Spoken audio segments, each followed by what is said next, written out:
No, you don't remember anything. So let me tell you one thing, because you all have gone through the solo model. Okay, the solo model is basically designed for the developing economies, but went for the developed one. Uh, the developing countries, the idea of this particular model, the solo model was taking, they have entire emphasis on the initial capital. Okay, the countries who have more initial capital, okay, they will be growing much faster than the other countries. But there is one problem. The problem is what? The capital accumulation, okay, which may cause of diminishing returns. Fine. So the countries who have more capital, they will produce more diminishing returns. We do talk about a concept capital per labor. Okay. So it means the capital which they have more, and if they have less labor, they would actually generate more diminishing returns. But the countries who have more labor and the less capital, if they don't have capital, they would not generate that much diminishing returns. Okay, so there is a basic difference between these developed and developing countries according to the Solovian analysis. And the Solo says that the developing countries, like country like India or all other Asian countries who have more population but less capital, so what they are able to utilize less capital, or with the less initial capital, or the initial per capita income. So that is why they are able to generate less diminishing returns. Now, with this, they would converge more faster, even those countries who have more capital, because they are not having that much diminishing returns. So their convergence rate is faster, and they would reach to these nations early. It means definitely the country like USA, the country like European countries, they would definitely converge fast. They would go faster because they have more capital. But these countries, because they are producing lower diminishing returns, they would chase them early. So that is the meaning. So it means they would now be converging in the long run situation. And when they would be converging, they would be arriving at the steady state growth. So that is the concept. Okay. But this is the Solovian analysis. And Solo says it is entirely depend on what? Initial per capita, or your initial capital. Okay, so this is basically unconditional. How it is unconditional? Because any pattern of your country would help you to grow for converge to these countries. So that is unconditional. But when you make it conditional, conditional nowadays, now present era is definitely talking about conditional convergence. It means we are talking about endogenous growth models.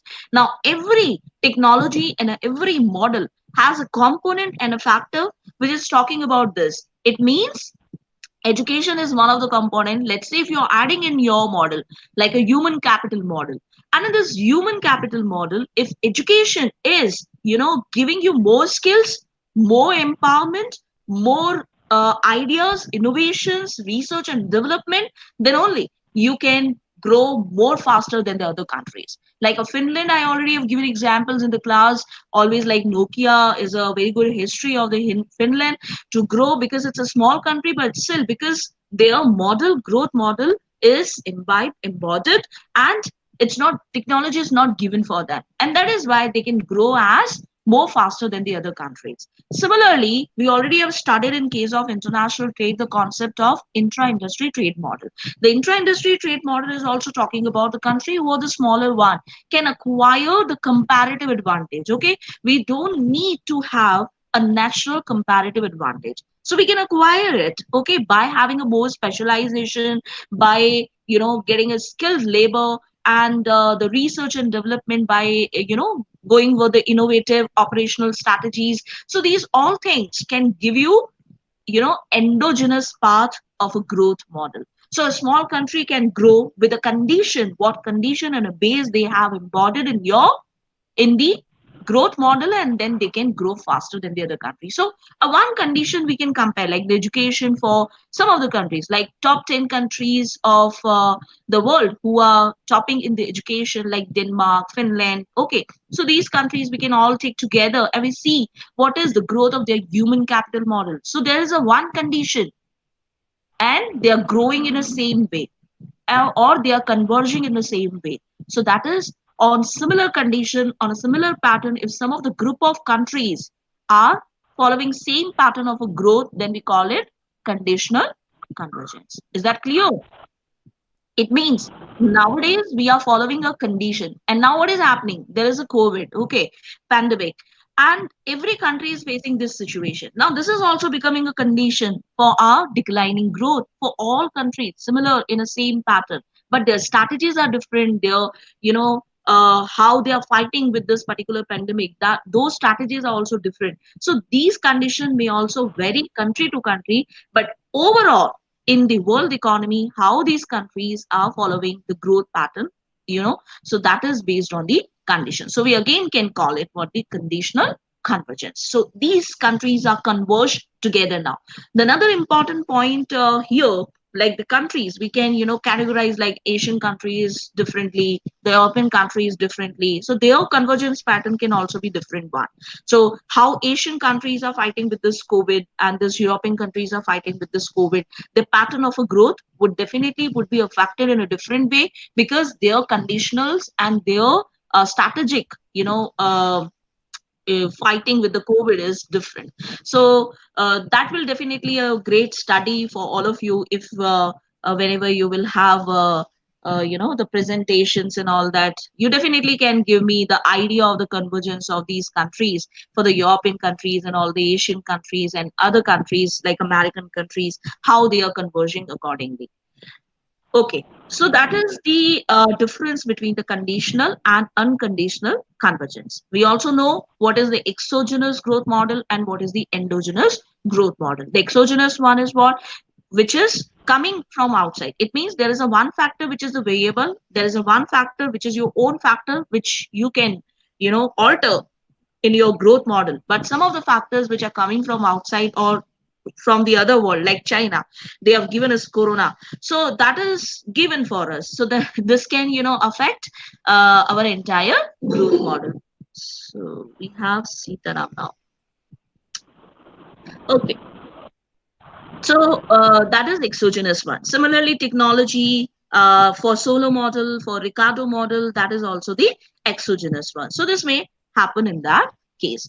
So endogenous is what? When we can change it. Okay, we cannot change in the Solo model diminishing returns by the capital accumulation, because technology is given for all developing countries. But when we come to this endogenous growth models, we can change it. Okay, we can change it. It means we can convert our diminishing returns to scale into the increasing returns to scale.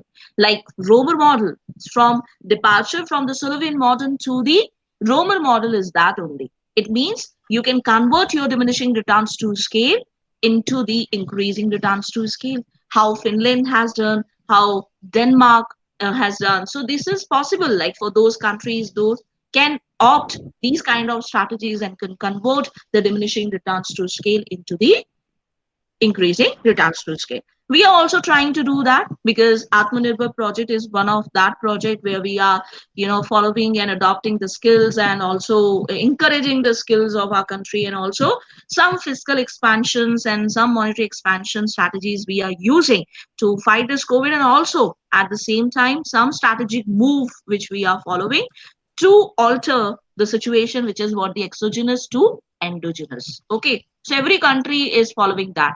Exogenous is there. The country which is only seeing it and not following any endogenous term for that, they might be facing the lot of problem in the future. So we need to follow some endogenous component to alter the situation what we have presently. Okay, so is that clear to all of you? So we got an idea about our subject, and we also know what are the growth theories, and you must have gone through some of them. Okay, so now only another question, then we will go for this basic concept of economic growth. What's the difference between economic growth and development?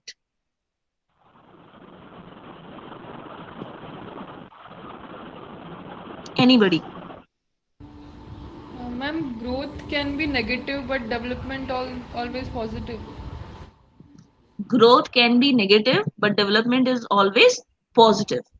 Okay, fine. And then growth is about GDP and per capita. Yeah. And And development is about overall, means overall Overall development, means? means Overall like means. like infrastructure, education, healthcare system, Okay. etc. Okay. Okay. What else? The growth is a short term phenomena. Okay. Because when we discuss about this COVID, then we can discuss about, the 1 year growth or maybe a quarter growth. It's a short term phenomena because how it is affecting our growth. But then the vision of development, that is for the 5 years, 10 years, 15 years, or we can say this COVID can affect it, but that is a longer way of, analyzing the situation. But presently, this may affect only the growth, and how this growth can, give you the further shocks to your economy, and we can just can, fight all such situations. So because the growth is a short term phenomena, this is seeking an immediate solution from us. Okay. The development is just our vision, like an Atmanirbhar project. Atmanirbhar project will not give you any immediate result. Okay. So it's just a long run phenomena. Like you can see your country after 5 years, maybe equivalent to China or maybe better than China because of present strategic move. Okay. Now let me go with the concept. So let me share the screen.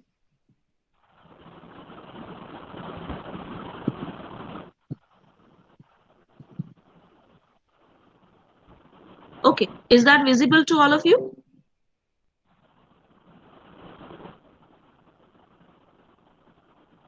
Yes, ma'am. Okay.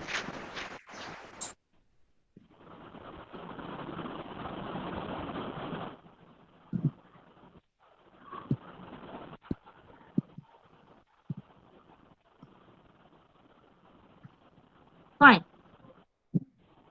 So first of all, we'll be discussing about these growth concepts.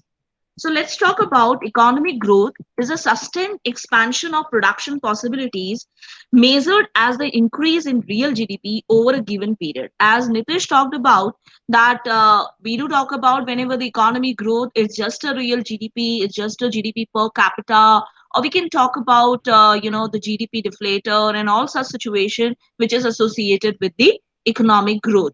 So how we calculate, we all know about this economic growth. So I'm just going with, rapidly about it. The rate of change of real GDP expressed as a percentage per year. Okay. To calculate this growth rate, we use this from formula, the growth of real GDP, the real GDP in current year minus real GDP in previous year divided by real GDP in previous year multiplied by 100. So we all know about this concept, how to calculate the growth. For example, if real GDP in the current year is this, so you will get it 5%. So I'm just skipping it. So it's very fundamental. The standard of living depends on real GDP per person. This is important whenever we talk about this economic growth and the concept of it, and also the endogenous growth model, and also the exogenous one, the capital per labor, whenever we are taking, we are actually talking about, the initial per capita or the initial capita. So this is actually, relating it with our living of standard, and the real GDP growth rate or the per capita income is exactly assessing the growth of a individual and growth of a economy according to me. Real GDP per person, you would get it by this real GDP divided by the population. You have gone through in the macro economics also in the concept of national income. The contribution of real GDP growth to the change in the standard of living depends on the growth rate of the real GDP per person. So definitely in the present time, whenever we do assess our economic growth, then per capita has also been affected. We can use this formula to calculate this growth rate, replacing real GDP with real GDP per person. Suppose, for the example, that in the current year, when real GDP is $8.4 trillion, the population is 202 million, then our real GDP per person would be uh, dollar. Person is $8.4 trillion divided by 202 million, which now equals $41,584. Similarly, for other year, previous year, we can calculate it, which is dollar 40,000 now. So based on this, we can calculate it, which gives you growth rate of real GDP per person that is equivalent to 4% now. So that is just an alternative approach. Otherwise, you can use the similar formula what we have done earlier. So the growth rate of real GDP per person can also be calculated by using this formula. The growth of real GDP per person, that's the difference of growth rate of real GDP minus growth rate of population. So the growth of population would now be equals to 1%. So you can get the difference of these.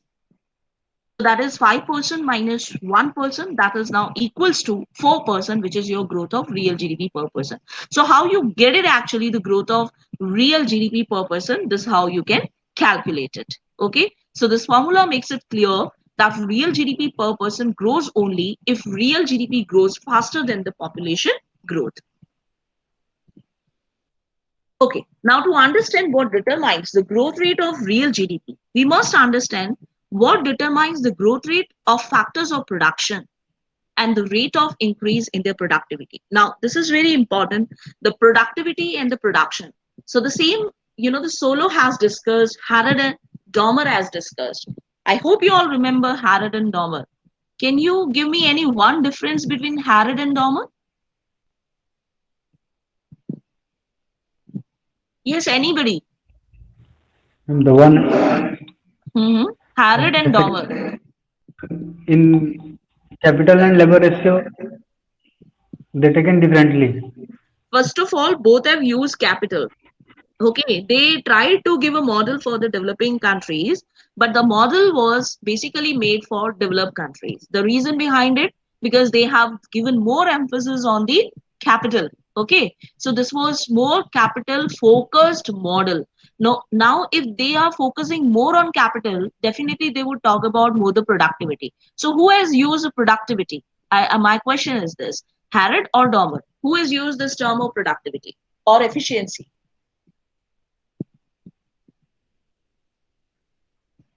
Yes.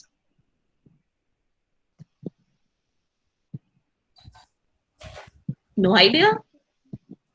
Harrod or Dormer has used this term of productivity or efficiency. Okay. So Dormer has used this term of productivity and efficiency in his model, whereas Harrod has talked about, this different terms of the economic growth. And that is what the warranted growth. Hope you all remember the warranted growth and Natural. natural growth. Okay. You all remember now? What Harrod has used the terminology is for the growth. So he has used this, but then Dormer has talked about more the productivity aspect, more the efficiency aspect. Okay, so basically, there is a difference between the autonomous and the induced investment, and that both type of investments are affecting to the productivity. So that is why the productivity is important in this case. But we'll come to the Harrod and Dormer to discuss about after this, the lecture. But then we will discuss how the productivity is directly affected through this capital or the capital accumulation by these models. So whenever the growth factors are there, this has to determine the productivity. And when we do talk about this exogenous models, neoclassical models, they do talk about this productivity aspect where the capital accumulation is rising, then the productivity aspect may decline. Okay, but whenever you go with the new models, the new technologies, whenever is being added, the productivity is also being increasing. So all influences on the real GDP growth can be divided into those that increase. So first, which is important, that is what the aggregate hours. We have, the population more, like the Asian countries has the population more. India has also the population more. But there is always a difference between the population and the labor. Okay, labor growth or labor force, we say. So, like even China, they have more Asian population. So, Asian population is not a labor force according to these economists. Okay, even in India, if the dependent population is more, we cannot even go in the success path of this Atmanirbhar project, because we need, this young age people who can, start their businesses with more skills, more innovations, and the aggregate hours would decide how much the working force you have. So that is why this is one of the important parameter when this is determining GDP growth for a country, which is what the aggregate hours. Then labor productivity. You have aggregate hours, like, but this is being utilized in the agriculture area with the disguised unemployment. And today, what is happening? People are losing their jobs, and maybe they are involved. Like so many migrant, the workers have gone to their villages, and now they are doing the agriculture. So this is now we are again developing this thing, disguised unemployment. So our marginal productivity is going to the decline or the negative stage, and such aggregate hours are more, but if it is not able to give you more labor productivity, then your real GDP growth rate would be affected. So this is the present situation for most of the countries, and importantly like India, because most of the migrant workers have gone to their villages and now they are not involved in the labor productivity. So we already have discussed about this, so I'm just skipping this. Labor productivity also. The quantity of real GDP produced by 1 hour of labor, that is the definition of this labor productivity. It's calculated by using this formula. You can easily find this formula anywhere in your labor economics concept. So that is the real GDP divided by aggregate hours. So that's how this is most important, why the aggregate hours are important to determine this labor productivity. And now you can think for that how much labor force is now involved, in the disguised unemployment. So that is why this is affecting overall labor productivity of our country too. Even you can account, the MNREGA too in this. We all know that is not a skill oriented program, but that is essential at this stage, because we cannot let the people go uh, to affect by this particular pandemic. So that is why the MNREGA program is helping those poor people for surviving at least at this stage. But definitely it is not adding anything to labor productivity. So this is very important. We have 100 man days.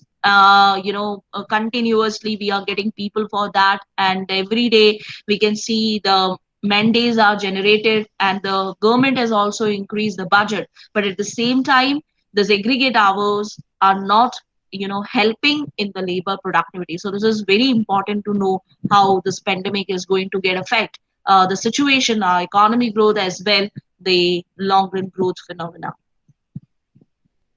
So uh, real GDP you can also rewrite like this: aggregate hours multiplied by labor productivity. You all are going through this. If you have any doubt until till now, so you can ask. Yes, anybody? So because I'm thinking I need to connect with you guys, so I'm just continuously describing. If you have any doubt till now, you can ask. Is there any doubt? No, Hmm? no, ma'am. Okay, great. So when labor productivity grows, real GDP per person grows. So the growth in labor productivity is the basis of rising living standards. Growth of labor productivity can result from four things. Okay, so how, at this situation, we should think about this labor productivity. So we should think for saving and investment in physical capital. Now, why this Harrod and Dormer is important? They have talked about these two components, the saving and investment. They've talked about autonomous investment, they've talked about induced investment. Now, what is the present situation? We know that induced investment would come, but not very early. So, at this stage, the government has to plan for the autonomous investment, and this autonomous investment can definitely accumulate the capital and also the saving for the economy. Saving is very important because without saving, according to this Harrod and Dormer model, you cannot reach to the further capital accumulation in the economy. We can start accumulating capital at this stage by the autonomous investment, and then only you can reach to the capital accumulation further, which you would study in case of capital accumulation theory also. But the saving is important in the whole, after the capital in the Harrod and Dormer model. So these two components, whenever are there, they can enhance labor productivity. The saving and investment in the physical capital. The physical capital, it means you're talking about more industry oriented, machinery oriented, or growth which is required for a country itself. So basically, they have tried to give in the model for the developing countries, but the capital who has more, those are the richer countries. So that is why it went for the all developed countries. But still, the saving and investment is also not a new concept for the developing countries too. Even like country India, there is a one good thing which has happened during this pandemic for all of for a country like India, and was that we got the FDI inflows. That is the plus point for our country. And in this particular situation, if our capital account is getting good way, then definitely somewhere we can increase the absorption of our country. At the same time, with the FDI inflows, we can induce investment by inviting other companies to invest in our countries, because they might have a trust in our countries. And that is why this induced investment can encourage more savings to our economy. But still, the immediate solution we cannot expect from that too. This will take time, but this component is very important to enhance labor productivity. Then we have expansion of human capital. Now that is why this Atmanirbhar project is there. The Skill India is there. Startup is there. How to go with this human capital? We have the people who are in the education. We are still having learning online, and we are continuing our this skilling the people, or the the educating people, that is being continued. So this is important, the reason, because the human capital can only convert the population into the skilled labor force. And this is very important. And the human capital model basically was given by Professor Lucas.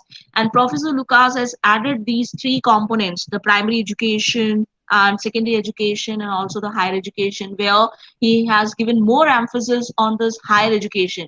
Even I would like to add some other models who have given this human capital, which is not the part of your syllabus.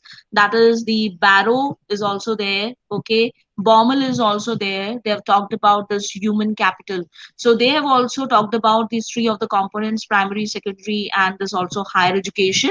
And these all three factors, if are being invested properly in your country, then you will definitely get this human capital. But this human capital model is following the basis of conditional convergence, and this conditional convergence is a long run phenomena. You cannot get immediate solution of it.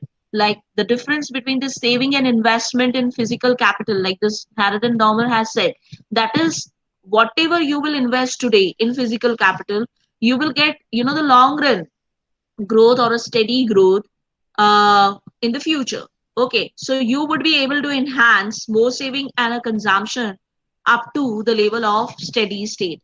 And whenever you invest today in the education, okay, in the primary sector, primary education, secondary education, and this higher education, then you will get more like the skill people in the future, and those skilled people would reduce your diminishing returns. Here you cannot help in the diminishing returns. If you are investing today, you would generate diminishing returns, and your per capita graph would come down. Okay, but in this case, whenever, because we are talking about endogenous and conditional convergence model, your graph would go up.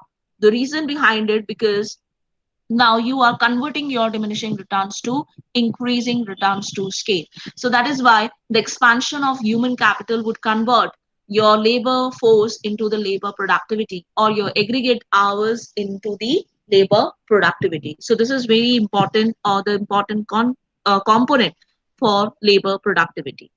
Then we have a discovery of a new technology. So that should go on the research and development in the innovations, because that might help you in the operational strategies and also in the product patent.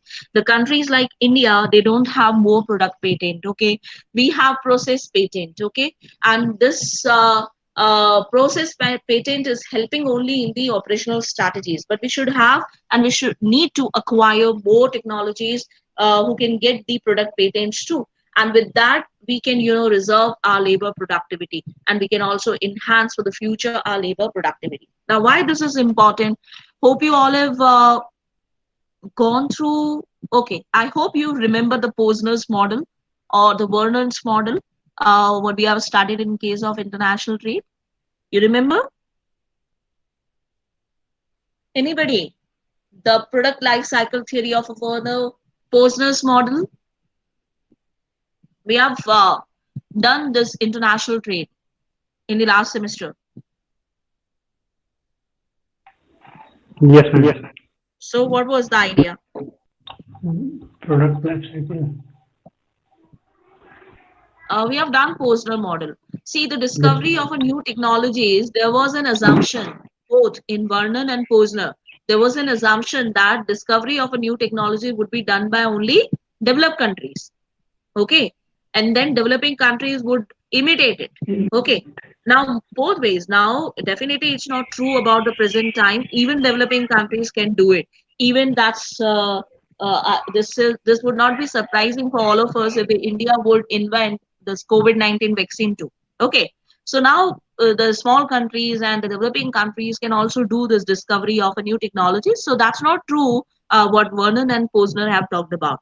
But still, they have focused on one important thing, and that is really important for all developing nations. And that's what is, suppose the discovery of a new technologies have been done by other countries, other developed countries, but how we do imitate, that is also very important. So here the concept of labor productivity is very important, because if we are imitating, okay, faster means there is now no lag between these two, imitation and the new discovery which is arriving or coming to the world.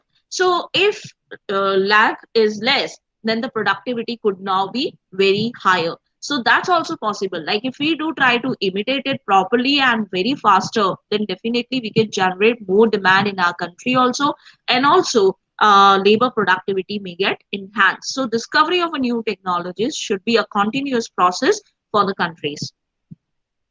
Then improved organization, management, or economic system. Okay, so that is also important. The organization, they should have such policies, the welfare policies, the employee oriented policies, to manage, or to enhance the efficiencies. I already have, I think, given you the example of the Google in this regard, that Google is giving, the employee beneficial policies, opting that.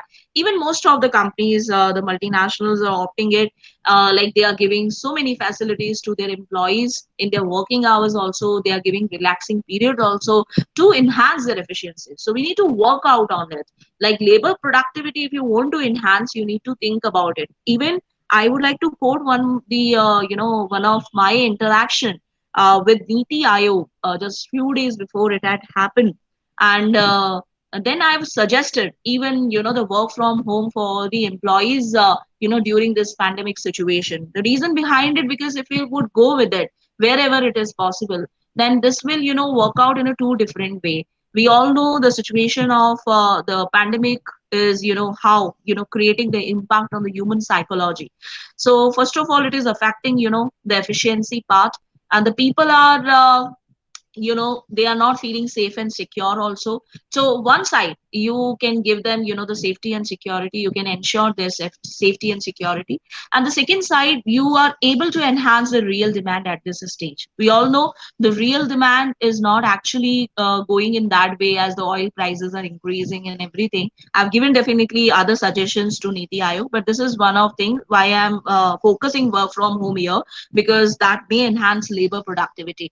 So this work from home would give them, the uh, they would enhance this would enhance the real income of a worker, because the transportation cost would also get reduced, and by that doing this, their real income would enhance, and also the demand would be generated more. So in that case, definitely we can boost demand, and this is need of the hour or need of the time, because during this pandemic, what is the situation in the market? We have generated all supply side issues, but if you can see, the demand sides are now getting collapsed day by day, and this is just because the people are getting fear, and at the same time the real income is declining due to other components too, and because they have a fear also to this pandemic corona, they might get suffer, and they have to pay a huge bill for the corona treatment too.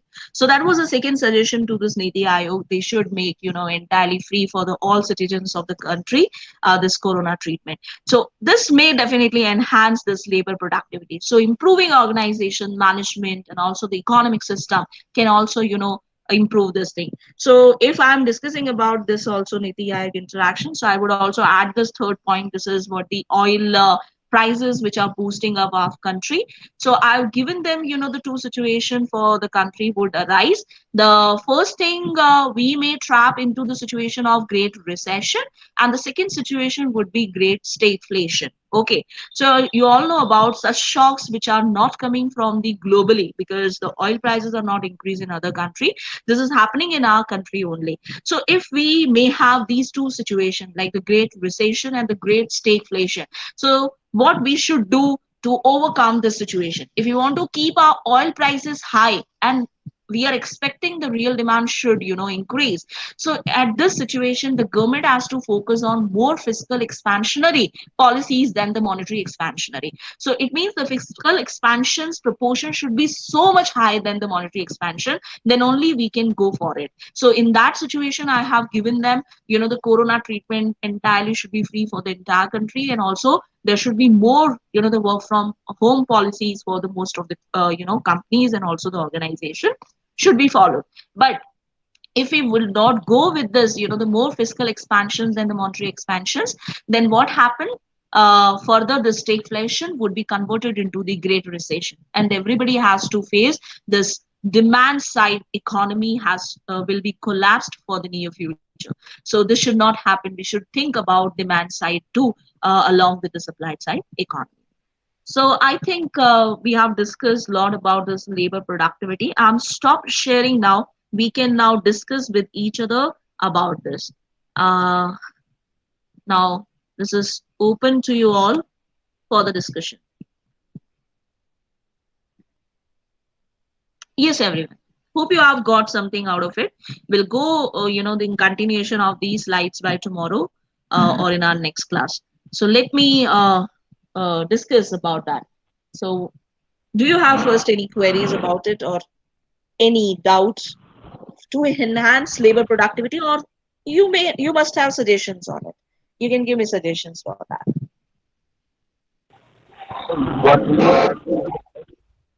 Yeah. Yes. Yes. Come one by one. Nitish, you have something to say. When the global oil price is going down, but the government is increasing the oil price in our country, Yeah. like petrol and diesel. Yes. Is it only because the government want to collect more revenue, or is there something other See, reason? that is definitely there. Now, what is happening in our country. They have done or opted a lot of fiscal measures. Uh, Even M Narega, they are not getting anything, as I mentioned, and they are paying for that. So it means day by day, M Narega users are increasing. That is also one of the fiscal measures the government has adopted. They are giving free ration. They are, so many things are there. So that is why there is a burden on the government, and maybe the government is trying to do that. But uh, that is because of that too. If there is some inflation in the economy, that is the economic side argument. If there is some inflation in the economy, there would be encouragement for all the producers to produce more, and if they would produce more, the more economic activity would come. There would be a demand of the workers, and they will give you the employment. So this is because of that also. It's not only about why the government is only just compensating their burden or their the access of expenditure, but at the same time they want to encourage the economic activity in the economy. But the situation at this stage may, give an impact to the demand, real demand, or the real income at this stage, because now we are trapped into the pandemic situation. And at this stage, people are not thinking about any other kind of demand. They're just thinking about their basic amenities and their survival needs. Okay, from top to bottom, I'm telling you. So, if this is happening because the future is uncertain, whenever the future is uncertain, the real demand may get collapsed. Okay, so if this is the worst situation even than the global financial crisis, what has happened in the world economy. So, here we need to control this thing, and that is why we need to think for this demand side aspect. So, this oil prices, whatever is clashing for, it's now higher for the our country, may affect adversely to the demand side. So we need to stop it. And how to stop it? So here only the fiscal expansion can support it. There are the countries like Germany, Japan, so many countries are there who have opted the more monetary expansions, not at this stage. I'm talking about the past histories of that to overcome the situation of stagflation. But here the situation is a pandemic situation, and we need to overcome it only by the opting fiscal expansionary policies. So I think I have answered you this, Nitesh. This is not only because of to compensate your fiscal, this the fiscal burden what the government is having, but also to encourage the economic activities in the economy. But this inflation should not get converted into the stagflation. That is only my worry. And to overcome this situation, we should opt this more fiscal expansionary policies than the monetary expansionary policies. Hope I am clear to you. Yes, ma'am. Okay. Anybody else?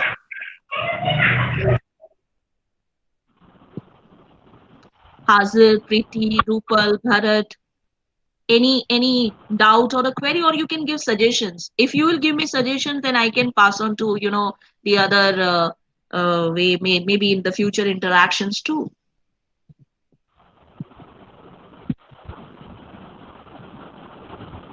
One thing is petrol prices is that there are only few Bharat, countries. I guess your voice is not clear. Can you come bit loud?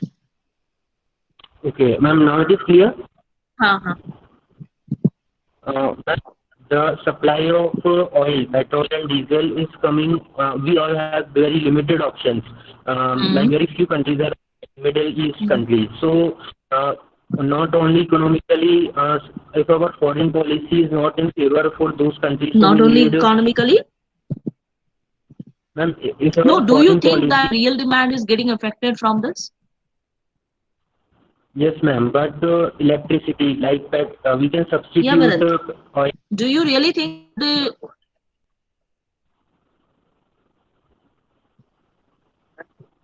Ma'am, we talk about Mhm. electric vehicles,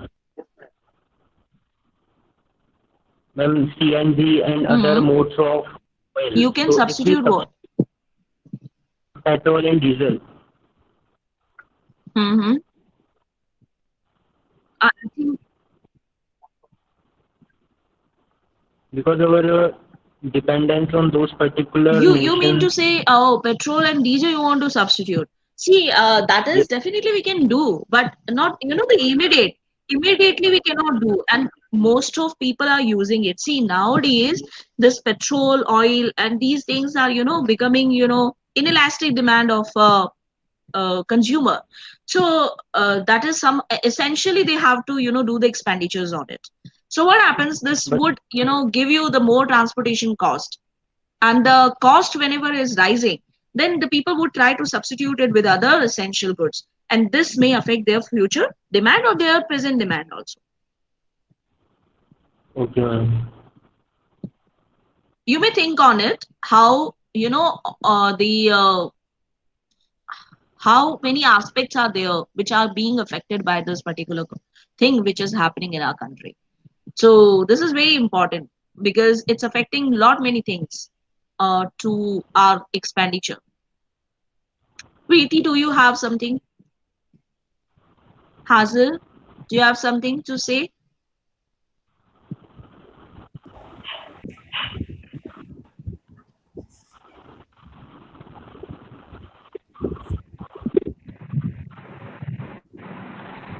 It is saying something. No, ma'am. So, okay, we can continue the discussion. There's no compulsion to ask now. You can think about it today also, and you can ask me tomorrow. Okay. So, can we wind up now today's class? Yes, ma'am.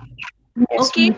Thank you all Thank for you. coming on time and for this discussion. So, we'll continue this our economic growth concepts by tomorrow too.